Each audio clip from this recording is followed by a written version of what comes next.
Amigos, son las 7:36 de la mañana, estamos en vivo, esto es Buenos Días por BPI TV. El día de hoy vamos a conversar con Leonardo Rodríguez, él es abogado de Red por los Derechos Humanos de Niñas, Niños y Adolescentes en Venezuela y nos va a hablar sobre el comunicado que emitió recientemente la UNICEF que advierte que en América Latina se vive una de las crisis de migración infantil más complejas del mundo. Buenos días, abogado, bienvenido, gracias por estar con nosotros. Hola, buenos días, ¿cómo estás? Sí, quisiera que nos hablara un poco acerca de cuál es la situación actual de la migración infantil en el caso particular de América Latina. Bueno, ahí el tema de la migración infantil ha aumentado en los últimos 3 años significativamente. La práctica era que en los primeros años la migración siempre la realizaban los adultos, pero hoy en día están saliendo familias con sus hijos, familias completas, y a eso se le agrega la cantidad de niños, niñas y adolescentes que están realizando, transitando vías de migración solos, es decir, no acompañados o separados de sus padres. Sí, veíamos en este comunicado que tan solo en este año 2023 se había multiplicado por 7 el número de niños que están pasando, por ejemplo, por la peligrosa selva del Darién. ¿Cuál es el contexto? ¿Qué es lo que hace que un niño se atreva o se vea obligado a salir de su país de origen para atravesar estos sitios tan peligrosos y buscar otro futuro? Bueno, las crisis que se viven, en primer lugar, son crisis que vulneran en todos los derechos, ¿no? El derecho al acceso a la salud, el derecho a una alimentación, el derecho eh, a la seguridad, y por eso entonces vemos situaciones como las de haitianos, venezolanos, que son los principales que están en las listas de migración de las personas que cruzan por la selva del Darién. Ahora, ¿qué ocurre? Por lo general las familias salen todas junto con sus hijos en ese tránsito hacia la frontera, pero ocurren accidentes, ocurren situaciones que llevan a la separación familiar y a la cual, por supuesto, no se le da respuesta por parte de los órganos humanitarios que atienden a estas personas en su trayecto. Y también hay un elemento que son las grandes redes de trata de personas, de tráfico y trata de personas, que hacen una incidencia bastante fuerte para la separación familiar en el trayecto al país donde se quiere llegar, y eso lleva a que muchos niños queden en el camino totalmente solos. Pero estos niños, en vez de quedarse en ese sitio, pues continúan el trayecto. Muchos son hermanos. Hay historias de hermanos cruzando solos la selva del Darién. Entonces, esa es una de las realidades. La otra realidad es que el cruce fronterizo siempre es muy peligroso, siempre es muy abrasivo para la familia. Entonces, bueno, por ejemplo, el cruzar la selva del Darién lleva a que muchas familias se separen por las condiciones específicas. Pero no solamente el cruzar la selva del Darién, cruzar Centroamérica para llegar a México ya lleva consigo unos riesgos bastante altos. Y luego al llegar a México, cruzarlo y estar en la frontera con los Estados Unidos, hemos visto imágenes de familias separadas, ¿no? Familias que quedan de un lado y niños quedan del otro. Entonces, siempre constituye un riesgo muy alto para los niños, niñas y adolescentes el tránsito hacia otro país. Sí, me gustaría que compartiera con la audiencia cuáles son esos peligros y cuáles son esos países de Centroamérica donde los niños corren más riesgo de que se le violen sus derechos humanos. Bueno, lo primero que hay que aclarar es que al tiempo de que va ocurriendo las crisis en los países de migración, aparecen estas grandes redes de trata y tráfico de personas, ¿no? Que son estos delitos, estas organizaciones parasitarias que viven de estas circunstancias difíciles de las personas. Entonces, comienzan a ofrecer, por ejemplo, a las mujeres, a las madres, dinero para que entreguen a sus hijos. ¿Ok? Ese es el primer. Hay oferta en el camino a las madres y a los padres para que entreguen a sus hijos. En algunos casos esto sucede así. En algunos casos los papás, las mamás acceden a esa entrega de dinero y consideran que entregar a su hijo va a servir para un mejor bueno, le va a garantizar a sus hijos una mejor calidad de vida en el otro país, o que, por ejemplo, van a poder reencontrarse, reunificarse familiarmente más adelante. Pero esto es totalmente falso, porque, bueno, existe la realidad de para qué utilizan estos niños más adelante, ¿no? Luego, hay un elemento de explotación laboral y explotación sexual que va en el camino y que se aprovecha de estos procesos de separación familiar para eh, eh, presentar ofertas a estos niños, niños adolescentes que quedan atrapados en el camino. Entonces, bueno, ya hablamos de las redes de trata, ya hablamos de la explotación, tanto laboral como sexual, pero también entonces hay situaciones en las cuales se están dando adopciones, por decirlo así, están ocurriendo situaciones en las cuales los niños son entregados a familias mediante medidas de colocación familiar en algunos países como Colombia, en algunos países como eh, países de Centroamérica como Honduras, El Salvador. Es decir, estos países en donde funcionan estas redes terribles como los maras, estas eh, eh, formas de violencia como los grupos paramilitares, también son los principales reclutadores de adolescentes, de adolescentes, de mujeres adolescentes y de hombres adolescentes. No solamente es algo que ocurra para los varones. Entonces, vemos cómo el tráfico de niños, la trata de niños, niñas y adolescentes, las explotaciones de diversos tipos y el reclutamiento para grupos armados son los principales agentes del mercado que se encargan de capturar a estos niños, son los principales riesgos para estos niños que van en tránsito. No sé si se tiene algún tipo de registro en Venezuela de la cantidad de niños, de menores que salen del país para atravesar la selva del Darién o buscar llegar aquí a los Estados Unidos. Bueno, fíjate, la migración de niños, como decía el artículo, aumentó 7 veces la cantidad. No se lleva por parte del Estado venezolano un estudio, un análisis, un conteo de la población de niños, niñas y adolescentes que han salido junto con sus padres o solos.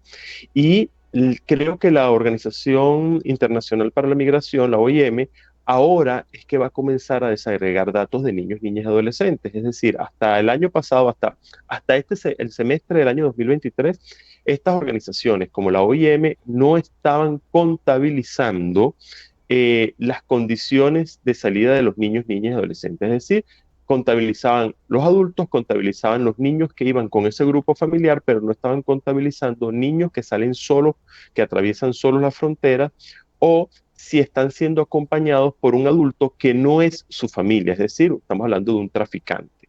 Entonces, ese dato todavía no se ha establecido. Entiendo que estos organismos van a comenzar a establecer estos datos porque, bueno, algunas organizaciones no gubernamentales lo hemos solicitado, la necesidad de discriminar los datos sobre niños, niñas y adolescentes. Y en el caso del Estado venezolano no hay un conteo de la población de niños, niñas y adolescentes que está cruzando la frontera. Pero hay un elemento clave. Recuerda que hoy estamos viviendo una migración pendular en Venezuela, es decir, estamos viviendo una población que sale, vuelve al país, pasa un periodo dentro de Venezuela y regresa al país de origen. Y aquí estamos viendo muchos niños, niñas y adolescentes que están migrando y están volviéndolo a hacer de manera pendular, volviendo al país solos. Es decir, hay un tránsito bastante alto de niños, niñas y adolescentes solos. Quisiera que nos comentara un poco qué se ha hecho en esta materia. Hemos visto que ONGs que defienden los derechos humanos han hablado acerca de la necesidad de mayores aportes económicos para poder colaborar con esta crisis humanitaria que se vive en América Latina. Pero en cuanto a planes efectivos para abordar esta situación que es creciente en el tiempo, ¿qué se está haciendo?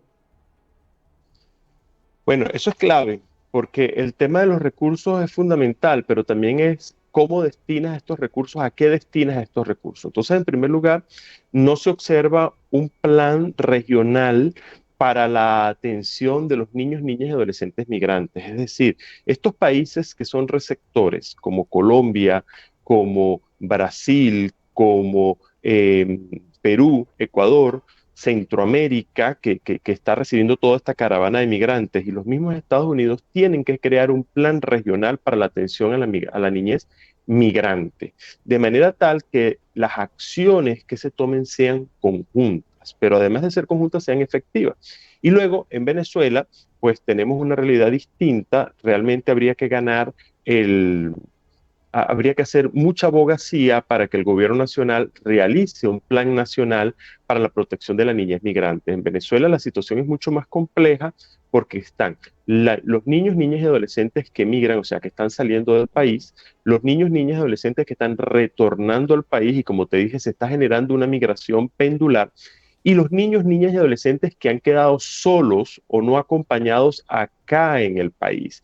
Es decir, en Venezuela deben haber más de 1.200.000 niños, niñas y adolescentes que producto de la migración han quedado sin el cuidado de adultos. Entonces, acá el plan es mucho más complejo. Pero fíjate, si hablamos de una actuación real por parte de los estados receptores en el marco de las exigencias de la Convención sobre los Derechos del Niño, lo primero que hay que garantizar a esos niños es la condición de refugiados. Pero en estos países no se les está garantizando la condición de refugiado como lo exige la Convención sobre los Derechos del Niño, sino que estos niños quedan a disposición de ese Estado bajo sin tener una figura jurídica que les garantice sus derechos humanos. Entonces, es necesario, sí, las acciones conjuntas, que se recojan recursos, pero también es necesario que los estados receptores de niños, niñas y adolescentes latinoamericanos, porque estamos hablando de que esto no es un problema nada más de la niñez venezolana, estamos hablando de que hay venezolanos, hay haitianos, hay cubanos, hay ecuatorianos, es decir, hay colombianos. No es que nada más vamos a encontrar exclusivamente niños, niñas y adolescentes venezolanos. Se realiza un plan regional para la protección de las niñas migrantes. Si esto es un problema real, ¿por qué ha faltado esa falta de atención de parte de los gobiernos para establecer un plan armónico, y por qué esos niños que llegan a esos países no reciben el trato especial que deberían por su condición de niño, niña o adolescente? Bueno, yo pienso que es un tema de voluntad política, ¿sí? Y luego pareciera que los gobiernos le tienen miedo a llamar a las cosas por su nombre. Es decir, nosotros vemos las acciones que ha venido haciendo el gobierno colombiano, cualquiera de los dos gobiernos, el de antes y el de ahora, y son acciones que no son integrales. Nosotros vemos situaciones como, por ejemplo, el Instituto Colombiano de Bienestar Familiar de Colombia publica en una página web la foto de niños venezolanos que necesitan reunificación familiar. Pero uno se pregunta, bueno, ¿cuáles son las acciones conjuntas para realmente implementar programas de localización familiar? No existen. Porque el dinero realmente no se está invirtiendo en lo que debe hacerse. El dinero se está quedando en un piso de burocracia, en un piso de campañas comunicacionales como esta. Por ejemplo, este informe que ha presentado UNICEF es un informe que cuesta mucho dinero, que hay que pagarle a mucha gente para que haga los estudios, pero con un informe que no revela tampoco la realidad por completo. Entonces, el dinero se queda en un piso donde hay que pagar una burocracia altísima de agencias de Naciones Unidas que están trabajando en terreno. El dinero se está quedando en campañas comunicacionales, pero el dinero no va efectivamente a servicios de protección infantil instalados permanentemente en los pasos fronterizos, en actuaciones conjuntas, en generar abogacía para que los estados firmen acuerdos y compromisos reales, porque firmar un acuerdo y un compromiso real amarra la voluntad política de un gobierno, y el estado va evadiendo ese tipo de situaciones, ¿no?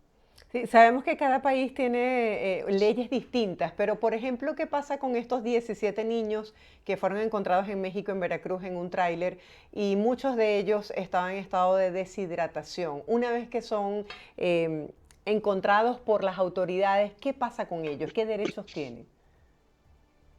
Bueno, en primer lugar, te decía, la Convención sobre los Derechos del Niño es clara. A todo niño que está en un país, y más si está solo, en un país que no es el propio, se le tiene que otorgar inmediatamente la condición de refugiado. ¿Qué significa que se le otorgue la condición de refugiado? Que bueno, que va a tener absolutamente todos los derechos de cualquier ciudadano de ese país: asistir a recibir educación, a recibir salud, recibir bienestar social. Ese es lo primero que debería ocurrir. Lo segundo es que debería, de alguna manera u otra, habilitarse los canales de comunicación con el estado de origen para garantizar, ¿verdad? Porque el estado receptor no puede devolver a esos niños si no garantiza que al volver esos niños están garantizados sus derechos humanos, que es lo que estamos viendo con los migrantes. Es decir, los migrantes venezolanos salen ¿por qué? Porque van de paseo, porque van a visitar Chile. No, salen por una necesidad extrema, porque muchos de ellos no pueden volver a su país porque antes eran funcionarios públicos y hoy en día están siendo perseguidos. Sin embargo, el gobierno de Chile los monta en un avión y los regresa a Venezuela, sin garantizar las condiciones mínimas de seguridad, dignidad y garantía de derechos humanos a estas personas migrantes. Entonces, ¿qué ocurre allí? Bueno, y se están faltando directamente los pactos y los tratados que en la materia existen. Bueno, imagínate que en materia de niños, niñas y adolescentes esta situación es peor, porque quizás estos niños fueron captados en el propio país, en la propia Venezuela, en el propio Haití, por redes dedicadas al tráfico de personas, y cuando los devuelves sin ninguna garantía de protección, sin ninguna medida de protección, los estás devolviendo a la misma red de tráfico, y se ha visto casos de niños en los cuales hay una condición circular, es decir, los devuelves y al cabo de 2 meses los vuelves a ver cruzar la frontera con la misma persona con la que cruzó inicialmente. Abogado, quisiera que habláramos un poco acerca de los escenarios. ¿Qué es lo que hace que una familia salga con sus hijos y los exponga a todos estos peligros? ¿Es falta de información? ¿Se han robustecido las bandas criminales? ¿Qué hay en todo esto? En primer lugar, las condiciones nacionales, o sea, las condiciones de seguridad y de acceso a bienes y servicios. Esas son las principales razones por las cuales una familia decide emigrar, por la cual un niño decide pasar la frontera, ¿no? La primera razón, un tema de seguridad, ¿sí? Estas familias no están seguras en su país, están viviendo situaciones de amenaza a su integridad física y en consecuencia tienen que emigrar. En segundo lugar, hay unas condiciones deplorables de vida, hay unas condiciones, el derecho a un nivel de vida adecuado no está garantizado y estas familias tienen que buscar otros lugares donde ir a trabajar. Y en el caso de los niños, niñas y adolescentes que transitan la frontera solos, es porque muchos de estos niños ya han quedado solos en su país, son niñez no acompañadas, separadas de su familia, y comienzan un tránsito hacia la migración. Esas son las tres principales causas de por qué vemos personas, niños, niñas y adolescentes cruzando la frontera. Eh, Luego hay un elemento clave que es que las bandas de trata y tráfico, perdón, de tráfico y trata de personas se han robustecido, para utilizar una palabra como tú lo has dicho, es decir, estas condiciones de migración que no paran, que no cesan, son condiciones que alimentan estas bandas. Como te dije, son grupos delincuenciales que permiten, de que crean las condiciones para que muchas personas, grupos de personas puedan incorporarse a grupos que se dedican a la explotación laboral, tanto interna de los países de los cuales provienen como a los países a los cuales se dirigen, grupos de explotación, ya dijimos, sexual, y también estamos hablando de grupos armados, grupos dedicados al tráfico de drogas, entonces que requieren de esta mano de obra cautiva, para no decir de barata, porque no la es, sino que es cautiva, que la pueden explotar, que la pueden desaparecer en algún momento sin que a nadie le importe.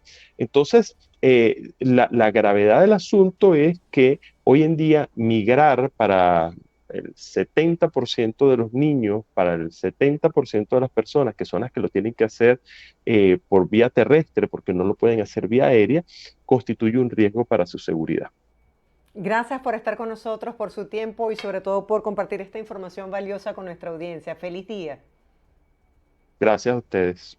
Estábamos conversando con Leonardo Rodríguez, él es abogado de la Red por los Derechos Humanos de Niñas, Niños y Adolescentes en Venezuela. Hacemos una breve pausa, ustedes no se aparten, al regreso mucho más de Buenos Días por BPI TV, tiempo para recargar el cafecito y ya volvemos con más información.